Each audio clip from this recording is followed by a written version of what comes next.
안녕하세요. 비욘디 라이브에 함께 해주신 여러분 반갑습니다. 오늘은 대한소화기암 연구학회와 비욘디가 함께 준비한 명의 인터뷰 시간인데요. 오늘은 담도암 치료, 나에게 맞는 방법은? 이라는 주제로 이야기 나눠보도록 하겠습니다. 생소한 질환인 담도암은 위치와 크기 또 환자에 따라서도 치료 전략이 달라져서 많은 환자분들 또 부모님들이 궁금해하시는 분야인데요. 오늘 이 궁금증을 풀어주실 최장 담도암 명의 세브란스 병원 소화기내과 방승민 교수님 모셨습니다. 교수님 반갑습니다. 반갑습니다. 네. 네, 방금 소개받은 연세대학교 세브란스 병원에서 소화기내과 주로 췌장암하고 담도암 환자들을 만나서 진료하고 있는 방승민입니다. 네. 반갑습니다. 반갑습니다. 네. 오늘 교수님과 함께 담도암 치료에 대해서 이야기 나눠보려고 네네. 하는데요. 주신 제목이 담도암 치료 나에게 맞는 방법은이에요. 네네네. 사실 암 치료라고 하면 좀 일관적으로 뭐 항암 치료 아니면 면역 치료 이렇게 나눠져 있고 그냥 그거대로 하면 되는 줄 알았는데 담도암은 생각보다 복잡하더라고요. 네, 이따 강의에서도 소개를 해드리겠지만 담도암은 하나의 종류의 암으로 이루어져 있는 건 아니고 몇 가지 종류의 암으로 이루어져 있고, 그러다 보니까 그 각각의 종류에 따라서 병기가 같다고 하더라도 치료의 방법이 조금씩 다를 수 있고, 똑같은 병이라고 하더라도 어떤 경우에는 수술을 우선하는 경우도 있고 어떤 경우에는 수술을 우선하지 않는 경우도 있고, 좀 다양한 방법으로 치료를 해야 되는 병이고요. 그래서 이제 의사 입장에서는 제가 주로 췌장암하고 담도암을 하지만 물론 다른 암들도 힘든 암들이고 의사 입장에서는 까다롭지만 담도암 경우에는 주로 손이 좀 많이 가는 암들이에요. 그래서 소화기내과 의사들이 손품을 많이 팔아야 되는 암이거든요. 그래서 이제 그런 부분에서는 환자마다 각각 조금씩 이제 특징적으로 내지는 환자에 맞춰서 치료를 이제 고려해야 될 것들이 좀 있습니다. 네. 그래서 오늘은 일단 담도라는 그 부위가 어떤 장기인지에 네네네. 대해서부터, 그리고 담도암이란 또 어떤 암이고, 그리고 현재는 어떻게 치료하고 있는지 쭉 강의를 준비해 주셨는데요. 또 강의 들으면서 시청자 여러분들 궁금한 점들 댓글 남겨주시면 저희가 실시간으로 응답도 드리도록 하겠습니다. 네, 그러면 일단 주신 강의 해보겠습니다. 네. 일단 강의를 준비를 할 때 이제 지금 비욘디라는 채널이 환자분들도 있지만 일반 분들이 시청을 많이 하시는 프로그램이기 때문에 가급적이면 우리나라 말로, 그리고 일반인들이 이해하기 쉬운 일반적인 언어로 강의를 좀 준비를 했습니다. 그래서 강의의 제목은 담도암 나에게 맞는 치료 방법은 이런 정도가 될 거고, 오늘 강의하는 동안에는 이제 크게 담도가 무엇인지, 그다음에 담도암은 또 뭔지, 그 담도암이 치료를 어떻게 하는 게 가장 적절한 방법인지, 그리고 최근에 담도암에서 약물 치료가 굉장히 빠르게 발전하고 있는데 그런 것들에 대해서 간단하게 소개를 해드리려고 합니다. 먼저 담도는 이 그림을 보시면 이 회색으로 표현되어 있는 이 부분이 이제 간이 되겠습니다. 간하고 아래쪽은 이제 십이지장이 되겠는데, 간에서 담즙을 만들게 되면 그 담즙이 쓸개에 모였다가 십이지장으로 음식하고 섞여 나갈 수 있게 하는 일종의 통로라고 생각하시면 되겠습니다. 통로라고 생각하시면 되는데, 크게 이제 위치에 따라서 간 안에 오른쪽 간과 왼쪽 간에 있을 때에는 간내담도라고 부르고, 이 두 개 오른쪽과 왼쪽에서 만나서 삼거리를 형성하게 되는데, 그 삼거리를 형성하는 요 입구를 간에 들어가는 입구다 해서 간문이라고 부르거든요. 그래서 간문에 있는 담도다 해서 간문부 담도라고 부르고, 이제 간문부를 벗어나게 되면 이제 간 바깥에 있기 때문에 간외담도라고 부르게 됩니다. 그래서 실제로 담즙이 간에서 만들어지게 되면 그게 바로 담도로 나가는 게 아니고, 일부 대개의 경우에는 담즙이 쓸개 담낭이라고 부르는데, 이 담낭에 저장이 됐다가 음식을 먹으면 이게 이제 수축을 하면서 십이지장으로 나오게 되는 그 과정을 거치게 됩니다. 그래서 크게 담도계라고 하면 간내담도, 간무담도, 간외담도, 담낭, 이렇게 4개의 구조로 이루어져 있다라고 보시면 됩니다. 주로 담도나 담낭이 우리 몸에서 하는 일은 담즙, 영어로 이제 바일 주스라고 부르는데 담즙을 운반하는 것하고 담즙을 저장하고 농축하고 분비하는 일, 이런 일을 한다라고 이해하시면 되겠습니다. 그럼 담즙이라는 건 뭐냐 하면 크게 담즙산이라고 해서 영어로는 바일 엑시드라고 부르는데 담즙산, 그다음에 인지질, 콜레스테롤, 빌리루빈 요 정도가 이제 주 성분이 되겠습니다. 그래서 담즙은 이 12지장으로 음식에 나왔을 때 음식과 섞이게 돼서 주로 지방을 소화하고 흡수하는 데 필수적인 그런 물질이다라고 이해하시면 되겠습니다.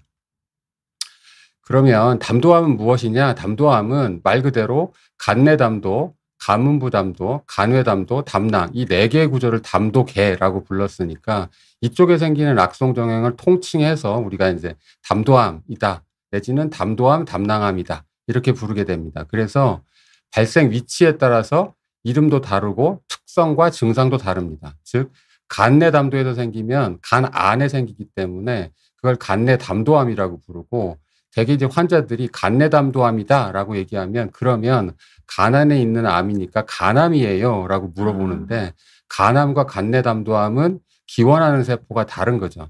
그러니까 간암이다 하면 간에서 주로 이루어져 있는 간세포에서 발생하면 간암이 되는 거고 간 안에 있는 담도에서 일어나면 그게 간내담도암이니까 두 개는 구별되는 암이다라고 이해하시면 될 것 같고 그다음에 간 문부에 생기면 간 문부담도암 간 외담도에서 생기면 간 외담도암, 그다음에 담낭에 생기면 담낭암 이렇게 크게 4개로 생기게 됩니다. 그리고 이 위치가 다르기 때문에 수술적인 접근도 다르고 발생 부위에 따라 좀 다르게 됩니다. 특히 간내담도암 같은 경우나 간 문부담도암 같은 경우에는 수술을 할 수 있다고 하면 간을 절제하는 수술을 주로 하게 되는데 간 외담도 같은 경우에는 위치에 따라서는 간을 같이 절제하는 경우도 있고 담도만 절제해야 되는 경우도 있고 경우에 따라서는 췌장의 머리, 12지장, 쓸개 이것까지 통째로 제거를 해야 되는 굉장히 큰 수술을 해야 되는 경우도 있습니다. 반대로 담낭암 같은 경우에는 담낭만 달랑 떼내는 수술을 하는 경우도 있지만 경우에 따라서는 간을 같이 절제해야 되는 경우도 발생할 수 있습니다. 이러니까 위치에 따라서 다 다르다고 얘기해 주신 게 담도라는 그 기관 자체가 하나가 아니었네요. 네. 그러니까 말씀드린 그런 구조로 이루어져 있고 그 주변에 이제 동맥도 있고 간이라는 중요한 장기도 있고 췌장도 있고 12지장도 있고 경우에 따라서 위장도 있기 때문에 그 나타나는 증상이 굉장히 다양하고 특징적이다라고 얘기할 수는 없습니다. 이어서 얘기를 하면 담도암은 그러면 흔한 암이냐? 전 세계적으로 보면 그렇게 흔하진 않습니다. 이 그림이 잘 보이시지는 않겠지만 주로 이제 전 세계 다 색깔이 하늘색에 가까운데 빨간색으로 표시되어 있는 지역이 딱 3군데 보이죠.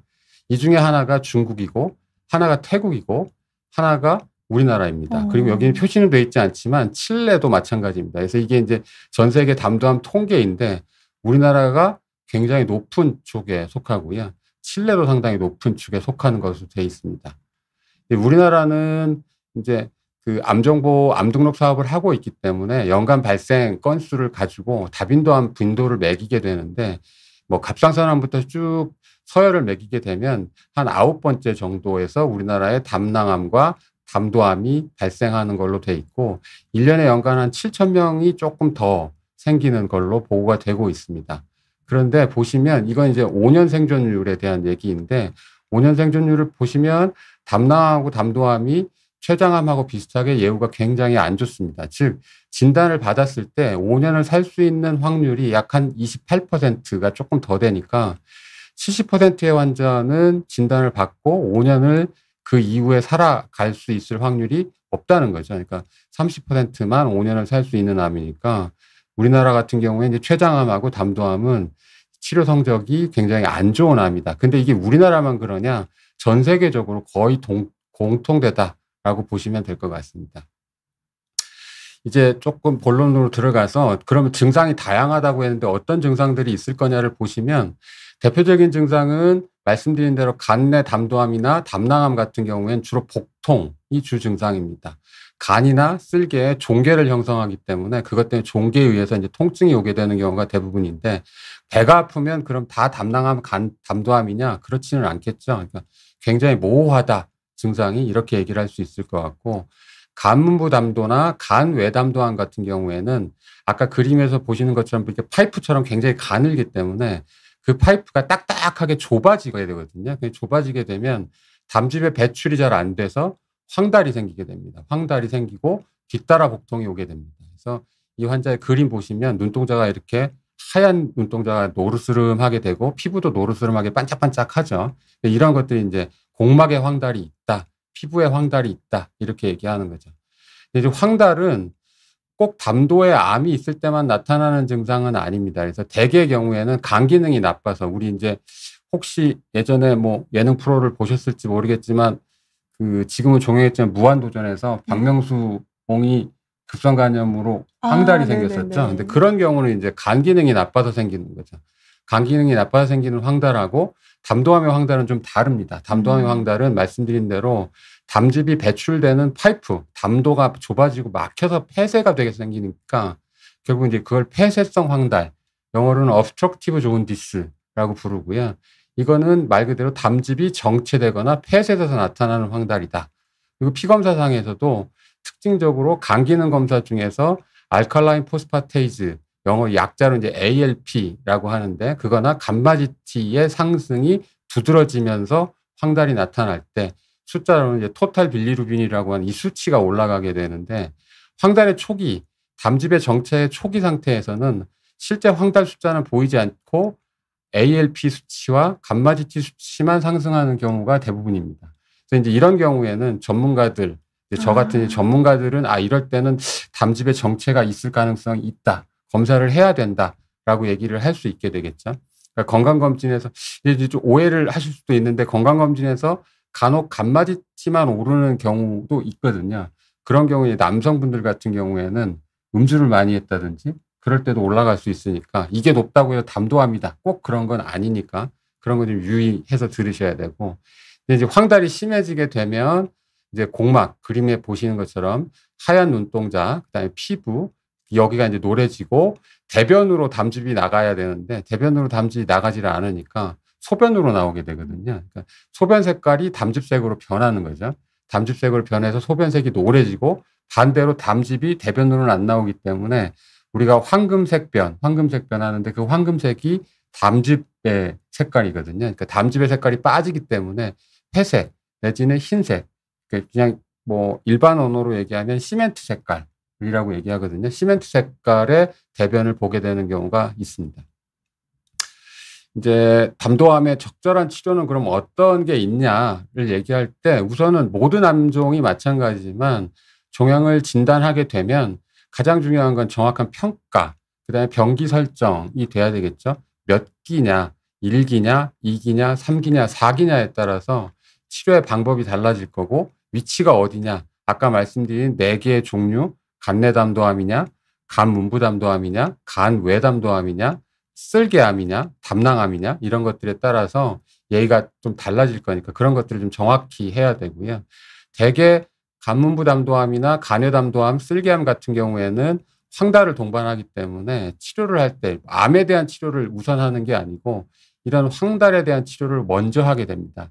황달, 그러니까 담즙의 정체를 해결해 주지 않으면 간 기능이 2차적으로 손상이 오고, 간에 손상이 오면 회복이 안 되기 때문에 추가적인 치료를 할 수가 없어서 일단 황달에 대한 치료를 하는데, 이럴 때 이제 아마 일반 분들도 한두 번은 들어보셨을 거고, 환자분들은 너무나 잘 알고 있는 것처럼 ERCP라고 해서 담폐간 내시경이라든지 초음파 내시경이라든지 PTBD라고 해서 바깥에서 간으로 이제 배액관을 넣는다든지 이런 시술을 해서 담즙이 원활하게 배설이 될 수 있게 해주고, 담즙의 정체를 풀어주고 난 다음에 그 다음에 이제 본격적인 치료를 하게 됩니다. 그래서 치료에 있어서는 제일 중요한 건 이제 수술이 가능하냐 이겠죠. 이제 수술이 가능한지 안 한지가 제일 중요한데, 이런 수술이 가능하냐 여기에서 이제 우선적으로 고려해야 되는 건 간을 절제해야 되는 경우냐 아니냐, 내지는 췌장을 절제해야 되는 경우냐, 구별해야 되고 특히 이제 간을 절제해야 되거나 췌장을 절제해야 되는 경우에는 간의 경우에 따라서는 간의 3분의 2 정도를 절제를 해야 되는 경우처럼 굉장히 큰 수술을 해야 되거든요. 그럼 이제 간의 3분의 1만 갖고 사람이 살아야 되니까 네.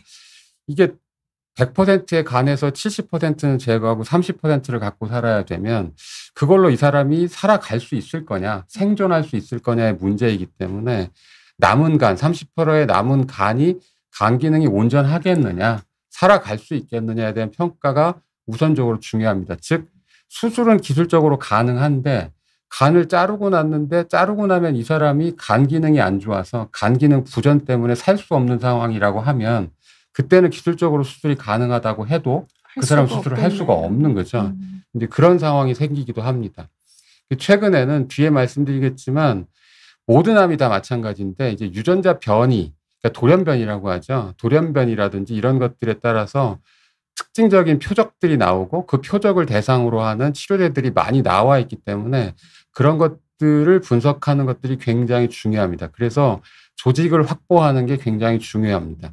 근데 이제 경우에 따라서는 이제 간내담도암 같은 경우에는 덩어리를 만들기 때문에 조직 검사를 해서 그 유전자 검사를 하기 위해서 필요한 만큼의 양의 조직을 충분히 얻기가 쉬운데 반대로 이제 간 문부담도암이나 간 외담도암은 굉장히 파이프가 가늘기 때문에 조직을 얻기가 상당히 까다롭고 그리고 조직 검사를 했을 때 경우에 따라서는 암인데 암세포가 안 나오는 경우도 왕왕 있거든요. 그래서 조직 검사를 반복해야 되는 경우도 있을 수 있습니다. 그래서 그런 경우에는 이제 좀 까다로울 수도 있다라고 아셔야 되고 뭐 어떻게 얘기를 할까 고민을 하다가 이렇게 정리를 이제 간단하게 해주는 게 일반 분들이 이해하기는 좀 편할 것 같아서 이렇게 정리를 했습니다. 즉 정확한 병기를 설정하는 데 있어서는 영상학적인 검사가 일단 우선이겠죠. 그러니까 CT나 MRI, 경우에 따라서는 PET-CT, 초음파 내시경, 담도 내시경 이런 검사들을 해서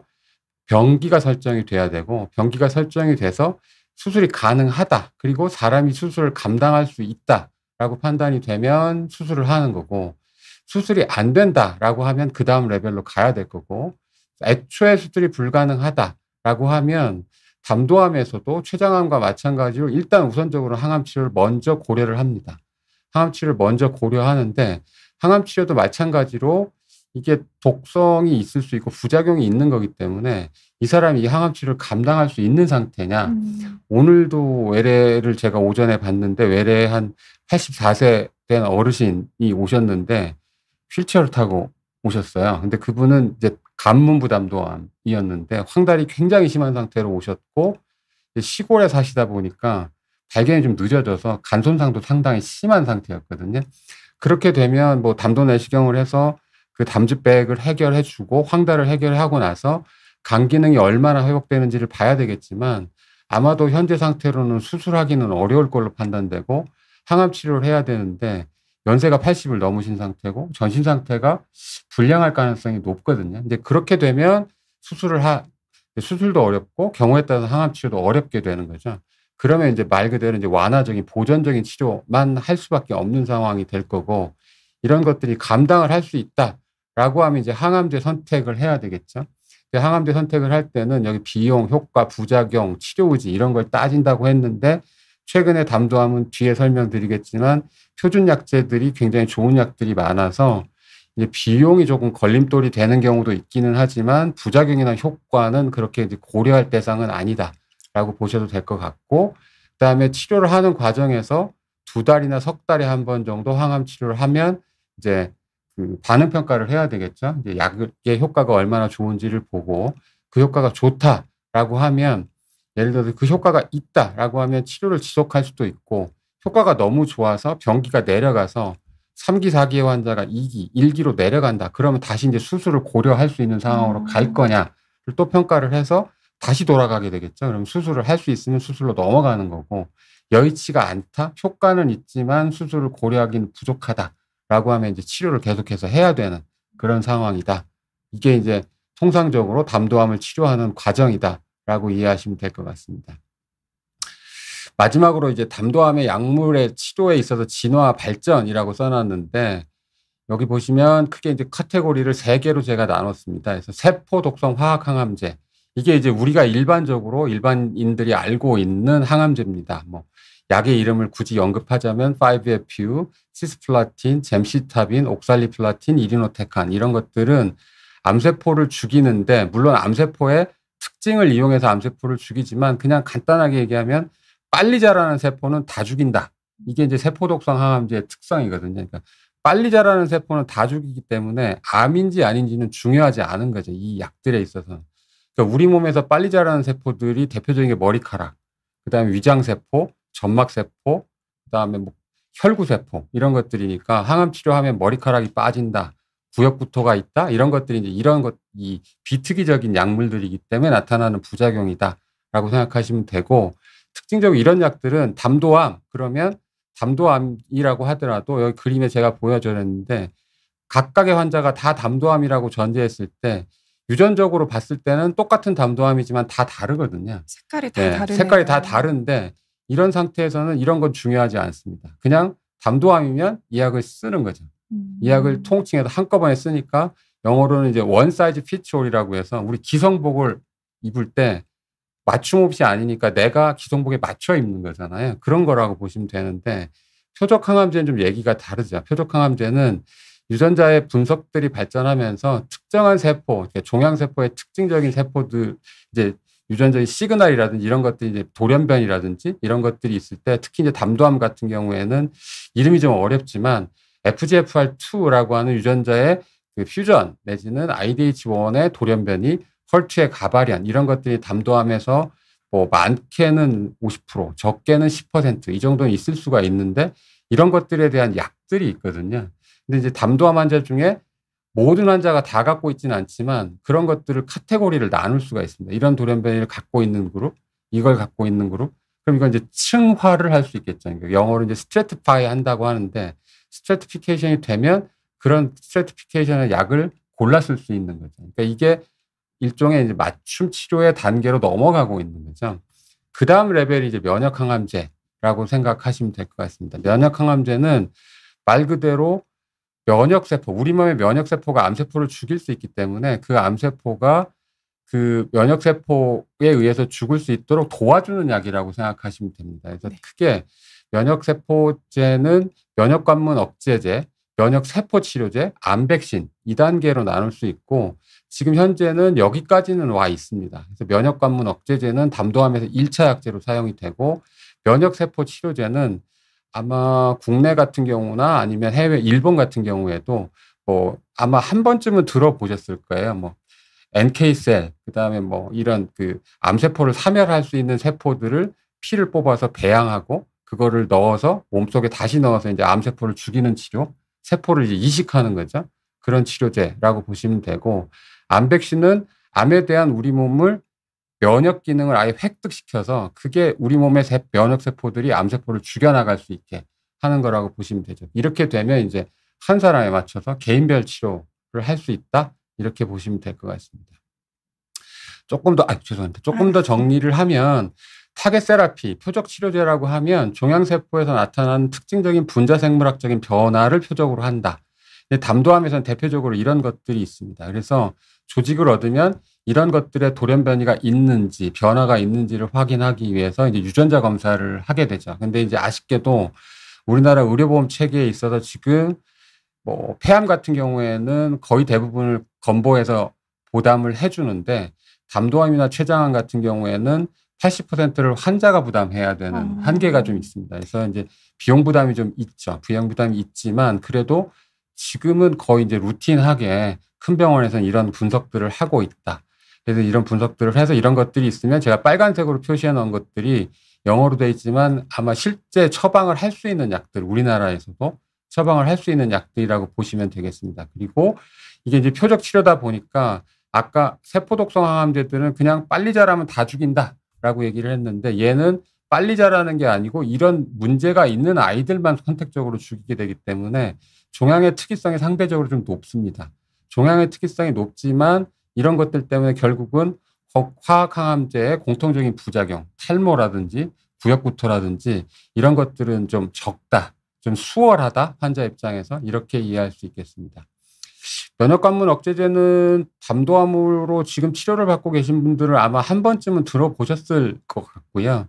일반 분들도 다른 암에서도 많이 쓰이는 약이기 때문에 한 번쯤은 들어보셨을 것입니다. 그래서 설명을 좀 간단히 드리면 면역관문 억제제를 영어로 이뮨 체크포인트 이니비터라고 하는데 이게 이뮨 체크포인트 이니비터라는 게 결국은 T세포, 우리 몸의 암세포를 사멸시킬 수 있는 세포를 T세포라고 하는데 T세포가 활성화되려고 하면 여기 APC라고 해서 이거 엔티젠 프레젠팅 셀이라고 하는데 우리나라 말로는 항원 전달 세포예요. 그러니까 암이 갖고 있는 항원, 암의 특징적인 항원을 우리 몸에 있는 얌전한 T세포한테 전달을 해줘야 돼요. 이렇게 전달을 해주는 리셉터들이 있는데 이것만 가지고는 안 되고 흥분시킬 수 있는 것들을 이제 코스티뮬레이터리 팩터라고 하는데 이게 이제 흥분이 일어나야 됩니다. 이래야 액티베이션이 되고 활성화된 T세포가 암세포를 찾아 죽이는 거죠. 그러니까 말씀드리면 조금 더 정리해서 말씀드리면 T세포의 완전한 활성화를 위해서는 보조자극 수용체의 결합이 필요하다. 근데 이게 우리 몸의 정상적인 면역 반응인데 이건 암세포하고에만 관계는 아니고 건강한 사람들은 감기를 걸려도 열이 나잖아요. 염증 반응이거든요. 염증 반응에서 역할을 할 때 면역세포들이 그런 역할을 하기 때문에 열이 나는 거거든요. 근데 감기 걸렸을 때 감기가 나으면 염증 반응이 끝나야 되잖아요. 그러면 그걸 끝내게 하는 게 이제 면역 관문 억제 하는 거거든요. 뒤에 보여드리면 암세포를 설명드리면 암세포에서 이렇게 활성화가 돼 있는 T세포가 있으면 암세포와 만나게 되면 이 암세포가 죽어가겠죠. 근데 이게 여기에 이 면역관문이라고 하는 것들이 활성화가 되게 되면 암세포가 면역관문을 활성화시키면 활성화된 T세포의 활성이 떨어지게 됩니다. 그러면 이거는 이제 그만 죽이라는 뜻이구나 라고 인식을 해서 T세포가 이제 더 이상 암세포를 죽이지 않게 되겠죠. 그럼 T세포가 살아남게 되는 거죠.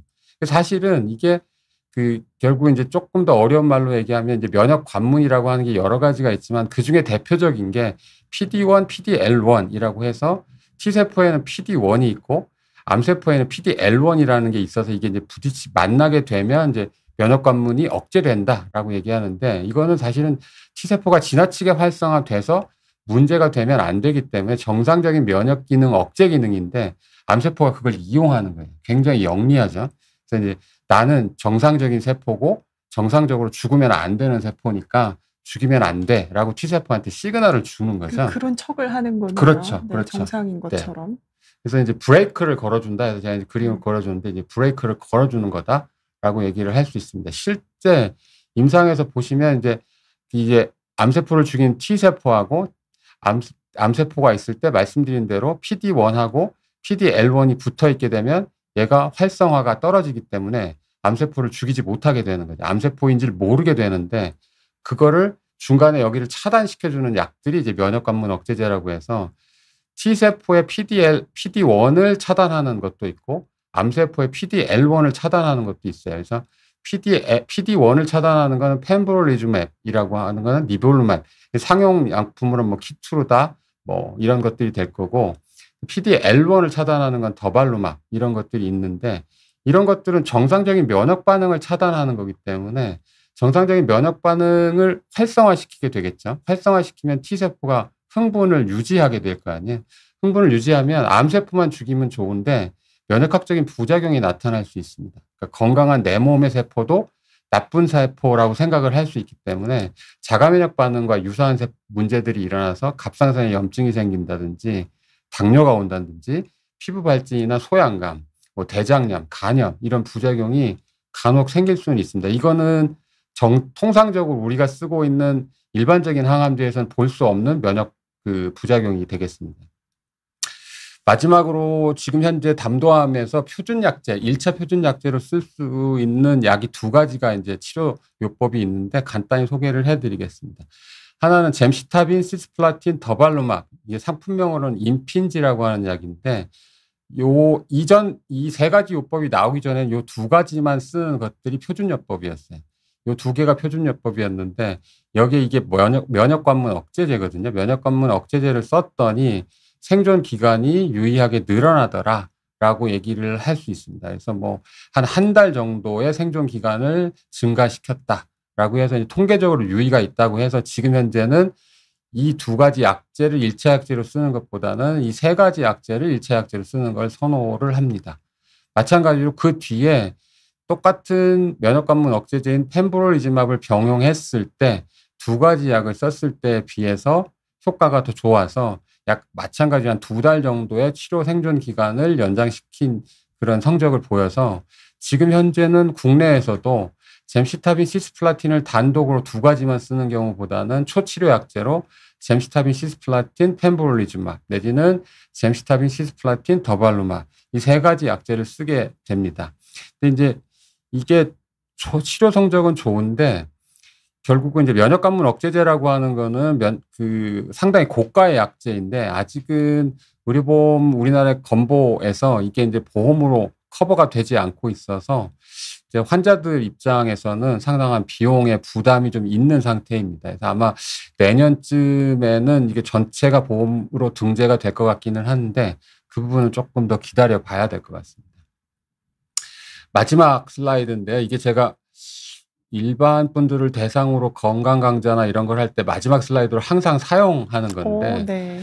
주로 이제 저는 수술을 하는 환자들을 보는 게 아니고 수술이 안 되는 사람들을 많이 보게 되니까 대개 경우에 이제 진단을 받을 때부터 치료를 끝낼 때까지 그 출구가 완치일 수도 있지만 돌아가시는 경우도 굉장히 많거든요. 아까 서두에 말씀드린 것처럼 70%는 돌아가시고 30%만 사시기 때문에 100%가 저랑 본다고 하면 10명 중에 7명은 처음에 만나서 돌아갈 때까지 만나게 되는 경우가 대부분이라서 늘 이제 이런 얘기를 처음에 말씀을 드립니다. 그래서 유쾌한 항암 치료 받기 내지는 치료 받기 이렇게 얘기하는데 이게 말이 쉽지 사실은 쉬운 건 아니잖아요. 그래서 의사의 노력도 중요하지만 치료를 받는 환자와 가족도 굉장히 중요합니다. 그래서 삶과 치료에 대해서 긍정적인 생각을 갖도록 하자라고 계속 당부를 드려요. 그래서 실제로 제가 진료실에서 어머님도 죽을 거고 저도 죽을 건데 어머님은 이 병으로 돌아가실 가능성이 높다는 걸 알고 계신 게 된 거고 저는 뭘로 죽을지를 모르고 있을 뿐인 시한부 인생인 건 똑같습니다. 라고 말씀드리거든요. 그래서 결국은 다 유한한 삶을 사는 거니까 너무 절망하지 마시고 주어진 시간에 대해서 긍정적으로 생각을 하시고 지내다라고 얘기를 드리고 결국은 제일 중요한 거는 의료진하고 충분하게 대화를 하고 신뢰 쌓기가 중요한데 결국 뭐 그걸 이제 한마디로 정의하면 이제 나를 이해해주는 의사인데 이게 이제 사실은 진료 현장에서는 쉬운 건 아닙니다. 네. 환자들이 굉장히 많고 밖에서는 대기 시간이 길어지면 아우성인데 이 사람을 붙잡고 이 사람이 원하는 것만큼 충분히 얘기를 해줄 수 있을 매번 그러기는 어렵거든요. 그렇지만 10번을 오면 2번은 그럴 기회가 있을 수는 있거든요. 그러니까 그럴 때는 궁금한 것들이 있거나 애로사항이 있거나 이럴 때는 주치의사 선생님하고 충분히 얘기를 하시고 교감을 하시는 게 가장 좋은 선택이다. 좋은 방법이다라고 말씀드릴 수 있겠습니다. 감사합니다. 네, 이상입니다. 네, 그리고 이렇게 어쨌든 비욘디 라이브 나와주실 때 그동안 외래에서 못했던 질문들 하실 수 있으면 좋잖아요. 네. 그래서 오늘 또 그런 시간으로 가져가셨으면 좋겠습니다. 네, 제가 아는 한 최대한 설명을 해보도록 하겠습니다. 네, 그 코코 샤넬님 질문 먼저 받아보겠습니다. 실제로 남편이 올해 5월에 담낭암 수술을 하셨는데 예방 차원에서 간 절제와 림프 절제를 했습니다. 다행히 일기여서 항암은 안 해도 된다고 하셨는데 재발이 좀 걱정이 되시나 봐요. 그래서 혹시 식이요법이나 운동으로 좀 이렇게 재발을 막을 수 있을지 여쭤본다고 질문하셨어요. 네, 그래도 코코 샤넬님 남편분은 되게 운이 좋으신 거죠. 담낭암 수술을 했는데 예방 차원에서 간절제하고 림프산 절제, 그러니까 담낭암을 수술을 할 때는 일반적인 뭐 담석이나 이런 거로 수술하는 거랑은 수술 방식은 좀 다릅니다. 애초에 담낭암을 알고 들어가서 수술을 할 때는 임파선 절제를 굉장히 폭넓게 해야 돼요. 그래서 대동맥 주변에 있는 임파선까지 이제 외과 선생님하고 저희 내과 의사들끼리 이제 사적으로 얘기할 때는 박박 긁어낸다고 하는데 그쪽에 있는 임파선들을 박박 긁어 완전히 다 절제를 해내야 되거든요. 그래서 임파선 절제는 완벽하게 해야 되고 이제 담낭의 암이 담낭의 바닥에 있는지 목 쪽에 있는지 위치에 따라서 담낭의 바닥 쪽에 있게 되면 간에 붙어 있는 경우가 많기 때문에 간을 이제 일부 이제 스쿠핑한다. 아이스크림 떠내듯이 스쿠핑한다고 하거든요. 그래서 그렇게 해서 수술을 같이 해야 되는 경우가 있습니다. 그래서 수술은 뭐 당연히 저렇게 받으셔야 되는 게 맞고, 일기라고 하셨으면 림파선 절제가 없는 거기 때문에 림파선 절제가 없는 1기나 2기 초반 환자들은 항암 치료를 수술 후에 하는 것들이 이득이 별로 없어요. 이제 임상 연구를 해보면 항암 치료를 받은 군하고 항암 치료를 하지 않은 군하고 비교했을 때 큰 차이가 없습니다. 큰 차이가 없기 때문에 일단 항암 치료는 안 한다라고 얘기하는 거죠. 근데 이제 재발과 예후가 좋지 않은 암 맞죠. 재발 잘하는 암은 맞는데 그거는 케이스 바이 케이스라서. 근데 통상 2기보다는 1기는 재발률이 좀 낮으니까 너무 그렇게 걱정은 안 하셔도 될 것 같고요. 식이요법과 운동만으로 재발을 막을 수 있냐? 식이요법과 운동만으로 병의 재발을 막을 수 있다고 하면 제가 의사를 할 게 아니고 건강원을 해야 되겠죠. 네. 그러니까 그거는 사실은 어떻게 보면 사람의 영역이 아니고 신의 영역이라고 저는 가끔은 이제 환자들 이제 진료실에서 얘기를 하는데, 수술 후에 재발을 하고 안 하는 거는 물론 이제 그런 것 어떤 경우에 재발을 잘 하느냐 이런 것들은 이제 실험적으로 내지는 유전적으로 연구하는 것들이 이제 저희들이 해야 될 역할이지만, 그런 것들하고 관계없이 일반 분들한테는 그거는 이렇게 하면 재발을 안 하고 저렇게 하면 재발을 해요라고 얘기할 수 있는 특징적인 조건들은 존재하지 않습니다. 그 뭐 건강한 식습관이라던가 뭐 채식 뭐 그런 거 많잖아요. 뭐 네네. 암을 죽이는 식사법 뭐 이런 것도 유튜브에 많이 돌아다니거든요. 근데 그런 것들도 사실은 좀 과학적으로 증명되진 않았다. 그렇게 드셔도 재발하는 경우가 있다라는 거네요. 증명이 돼 있다고 하더라도 통계적인 파워가 약한 거죠. 통계적인 네. 파워가 약하면 아무래도 이제 저 같은 이제 의사들, 이제 학교에 있는 의사들은 이제 임상 의사이기도 하지만 연구를 하는 과학자이기도 하기 때문에 과학적인 파워가 약하다라고 얘기를 하는 거죠. 그러니까 막 엄청나게 추천해 주실 수 것들은 없다는 거네요, 사실상. 네, 그냥 일반적인 일반론으로 얘기했을 때 건강한 식생활을 하고 건강한 생활을 하는 게 도움이 된다, 이렇게 이해하시면 되지 그걸 통해서 완벽하게 차단할 수 있다라고 얘기하기는 좀 어렵습니다. 네, 알겠습니다. 저희 그리고 초반에 이동영 원장님이 댓글 남겨주셨어요. 저희 부산 범일연세내과 이동영 원장님이 교수님 건강한 모습 뵈니까 반갑다고. 네, 저하고 제 후배입니다. 후배세요? 네. 학교 후배신 거예요? 네, 학교. 그렇군요. 그래서 또 이렇게 반가운 얼굴 인사 주셨고요. 반갑습니다. 네. 그다음에 레몬트리님 질문인데요. 주치 선생님께서 담낭 제거 후에 담도 외에 담석이 다시 생길 확률은 거의 없다 하셨는데, 담도 담석 재발 얘기도 있어서 여쭤봅니다. 담낭 제거 환자는 담도 초음파 얼마나 주기적으로 해야 할까요? 담낭을 이제 제거하는 경우가 이제 어떤 상황이냐에 따라서 담관 담석이 재발을 하거나 생기는 경우도 있고 그렇지 않은 경우도 있을 거라고 봅니다. 그래서 이제 과거에 우리나라는 담낭 담석 같은 경우에 이제 쓸개돌이라고 얘기하죠. 이해하기 쉽게 표현하면 쓸개돌은 크게 두 가지의 종류가 있어요. 감염에 의해서 생기는 감염성 돌이 있고, 서구에 많았던 콜레스테롤 돌이 있었는데 이게 대사성 돌이라고 쉽게 이제 이해를 하라고 표현하면, 옛날에는 우리나라 사람들은 다 대부분이 감염성 돌이었어요. 간디스토마나 이런 것들 때문에 감염성 돌이었기 때문에 그런 경우에는 쓸개를 제거하더라도 담관 담석이 잘 생겼습니다.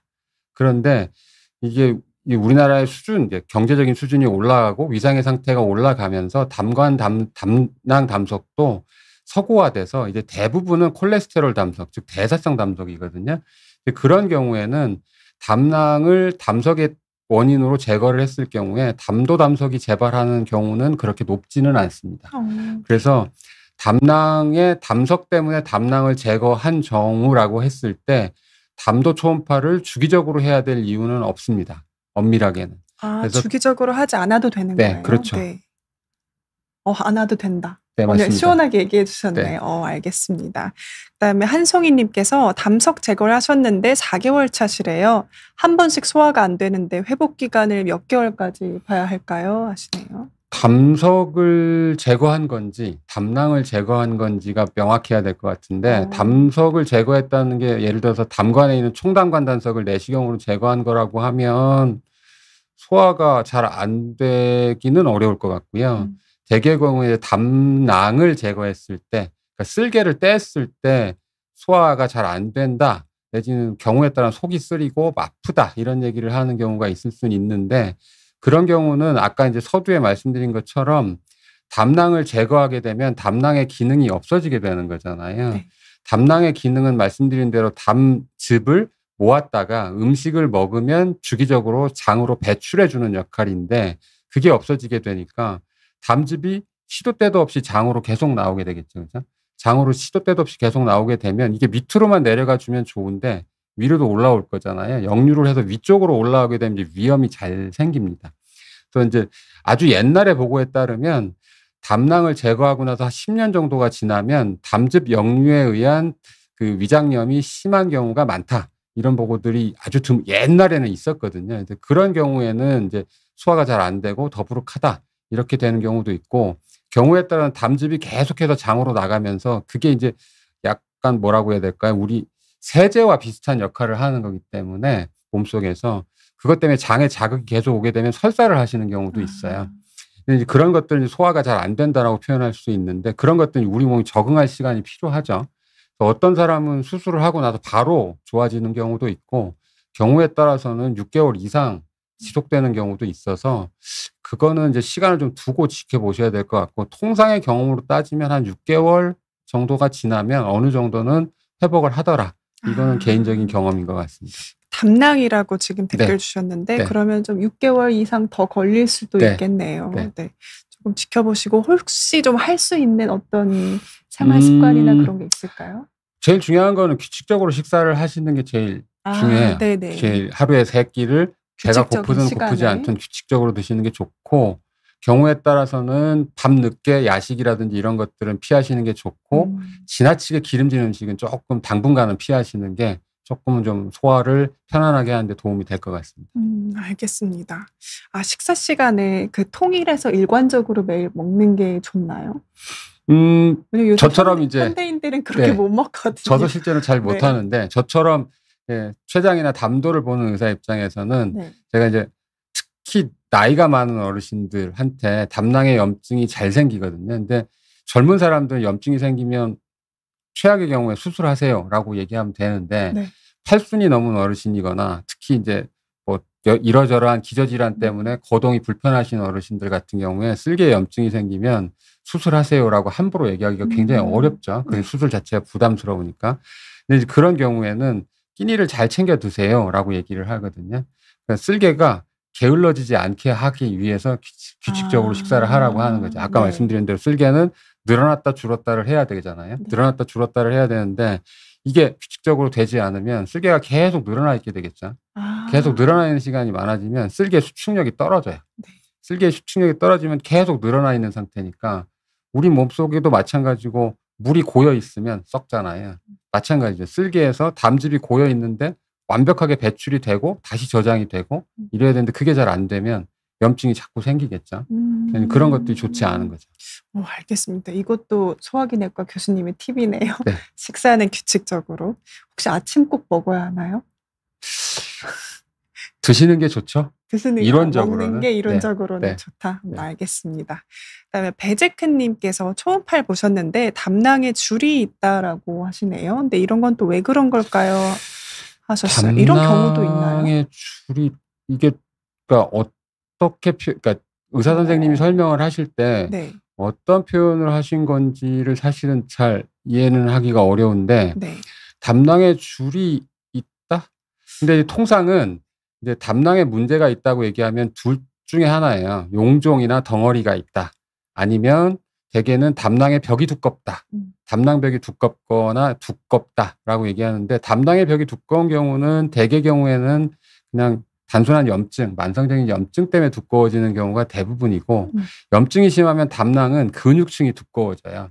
이제 그걸 우리가 선근종증이라고 하는데, 선근종증이 생기면 두꺼워지는 경우가 대부분이고, 과거에는 이 선근종증 같은 경우에 쓸개하면 전완병변이다라고 얘기해서 선근종증이 있을 때 수술하세요, 무조건. 예방적으로 쓸개를 떼세요, 이랬었거든요. 근데 이제 역학조사를 해보니까 수술을 하든 수술을 하지 않든 생존 기간이나 예후에 차이가 없다라는 미국 데이터들이 나오면서 지금은 이제 성근종증, 쓸개벽이 두껍더라도 정기적으로 1년에 한 번 정도 관찰하면서 초음파를 보면서 지켜보는 게 쓸개를 수술하는 것하고 비용 대비 효과의 차이가 없다라는 네. 보고들이 있어서 지금 이제 수술을 권하지는 않습니다. 네.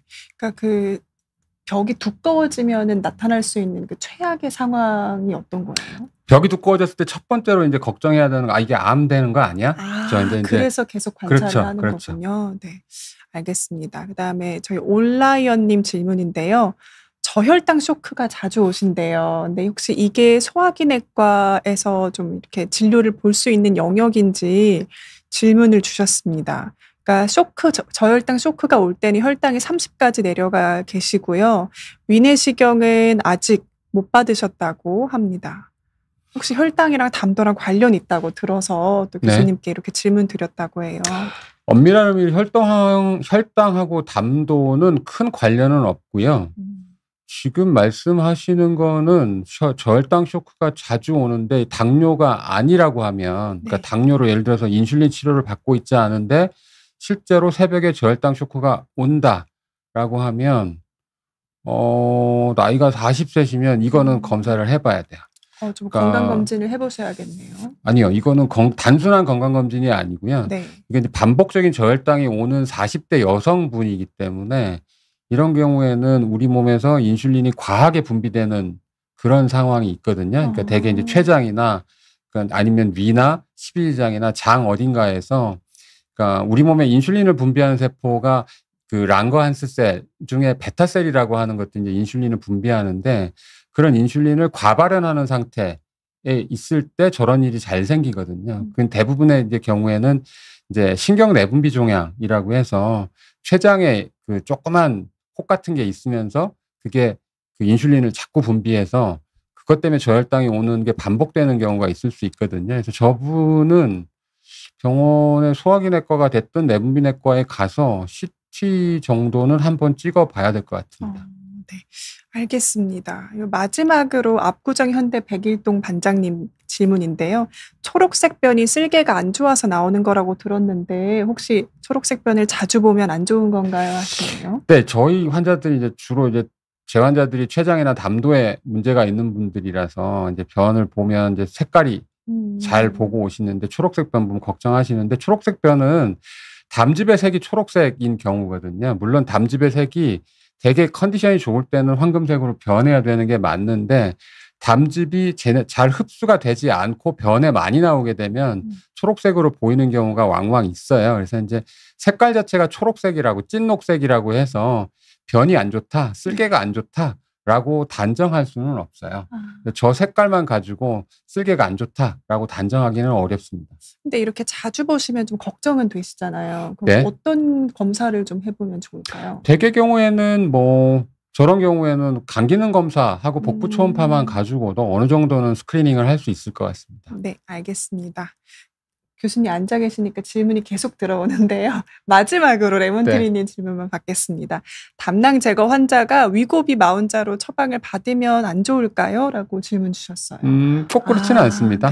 위고비나 마운자로를 이제 당뇨 치료를 위해서 받는 경우가 대부분일 거고, 물론 우리나라에는 또 다른 이유 때문에 처방을 받는 경우도 많지만, 담낭을 제거했다고 해서 췌장염이 마운자로나 위고비를 썼을 때 부작용으로 더 많이 생긴다는 보고는 현재까지는 없습니다. 물론 위고비나 마운자로가 이제 시장에 나온 지가 얼마 안 됐잖아요. 이제 클리니컬 프랙티스에 사용된 지가 불과 몇 년이 안 된 상태니까, 실제 리얼월드 이제 세상에서 약이 오랫동안 처방이 됐을 때 우리가 예상하고 있는 내지는 동물 실험이나 이런 것들에서 알 수 있는 부작용, 현재까지 알 수 있는 부작용 외에 어떤 부작용이 올 수 있는 거냐에 대해서는 데이터가 좀 더 쌓여야 되겠지만, 현재까지 전임상이나 동물 실험 데이터로 알려져 있는 거에 대해서는 그렇게 연관이 있다고 얘기할 수는 없습니다. 네, 알겠습니다. 저희 오늘 이렇게 대한소화기암 연구학회와 함께 명의 인터뷰 진행했습니다.